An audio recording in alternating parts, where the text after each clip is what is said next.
Papers نے کور کیا تھا کہ ان کی فرینڈشپ تھی نقیب اللہ محسود کے ساتھ، جو کہ اب اس دنیا میں نہیں رہے. اور نقیب اللہ محسود ایک بڑے خوبصورت انسان تھے، ان کے بال بڑے اچھے تھے، اور سننے میں آیا تھا کہ یہ دونوں کی جو قربت ہے آپس میں وہ اس حد تک بڑھ گئی تھی کہ کچھ لوگوں کا کہنا ہے کہ مبینہ طور پر ان کا نکاح بھی ہو چکا تھا. بختاور اور نقیب اللہ محسود کے جو مبینہ طور پر تعلقات کی بات تھی، اسے تمام نیوز پیپرز نے چھاپا تھا، اور اس میں یہاں تک دعویٰ کیا گیا تھا کہ بختاور بھٹو اور نقیب اللہ محسود کی ایک کال جو ہے وہ ریکارڈ کی گئی تھی، مطلب زرداری صاحب لوگوں کی طرف سے، بلاول ہاؤس کی طرف سے، جس میں باقاعدہ طور پہ یہ دونوں یہ بات کرتے ہوئے پائے گئے تھے، جس میں نقیب اللہ محسود جو ہیں وہ بختاور بھٹو کو یہ کہہ رہے تھے کہ تمہارے ساتھ شادی کر کے یا تمہارے ساتھ نکاح کر کے میں مصیبت میں پھنس گیا ہوں کیونکہ مجھے اپنی جان کا خطرہ ہے. لیکن اس میں سنا یہ گیا تھا، اس ریکارڈنگ کے مطابق، مبینہ ریکارڈنگ کے مطابق یہ بتایا گیا تھا کہ بختاور نے کہا تھا کہ کچھ نہیں ہوگا، لیکن کچھ دنوں کے بعد راؤ انوار نے اپنے راستے سے ان کو ہٹا دیا تھا. اور سننے میں یہ بھی آیا تھا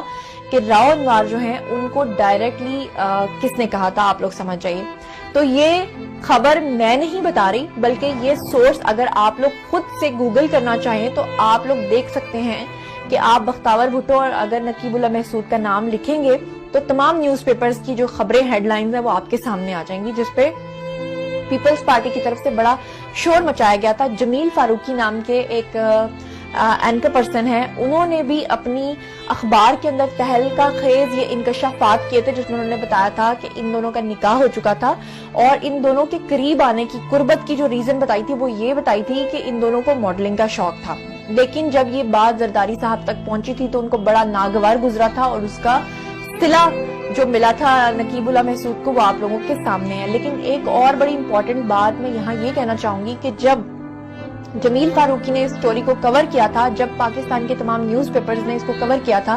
تو اس کو اتنی شہرت نہیں مل سکی تھی، لوگوں تک یہ بات نہیں پہنچ سکی تھی. لیکن ایک امریکن ولاگر تھی جن کا نام تھا سنتھیا ڈیریچی، جنہوں نے پیپلز پارٹی کے وزیروں کے اوپر براہ راست الزامات لگائے تھے. اس میں انہوں نے بہت ساری غلط قسم کی باتیں کی تھیں. اس میں انہوں نے ایک بات، یعنی ایک الزام بختاور بھٹو پہ لگایا تھا جس میں انہوں نے یہی بات کی تصدیق کی تھی، اور اس میں انہوں نے کہا تھا کہ بختاور کے تعلقات تھے نقیب اللہ محسود کے ساتھ، اور نقیب اللہ محسود کو اس دنیا سے بھیجنے کا جو منصوبہ تھا وہ ایک سوچی سمجھی اسکیم کے تحت تھا. کافی عرصہ اس پہ کافی شور مچتا رہا، پیپلز پارٹی کے جو وزراء ہیں وہ اس کے اوپر شور مچاتے رہے، لیکن فائنلی بلاول ہاؤس کی طرف سے اس کے بارے میں کسی بھی قسم کی تردید یا تصدیق نہیں آئی، اور بختاور بالکل خاموش ہو گئی تھی، کچھ سمجھ نہیں آ رہا تھا. لیکن فائنلی آخرکار بختاور اپنی زندگی میں آگے بڑھی اور اپنی ایک نئی زندگی کا آغاز کرنے جا رہی ہیں. تو امید کرتی ہوں کہ بختاور کی یہ جو ٹوٹل میں نے آپ کو بایوگرافی بتائی ہے یہ آپ کو پسند آئی.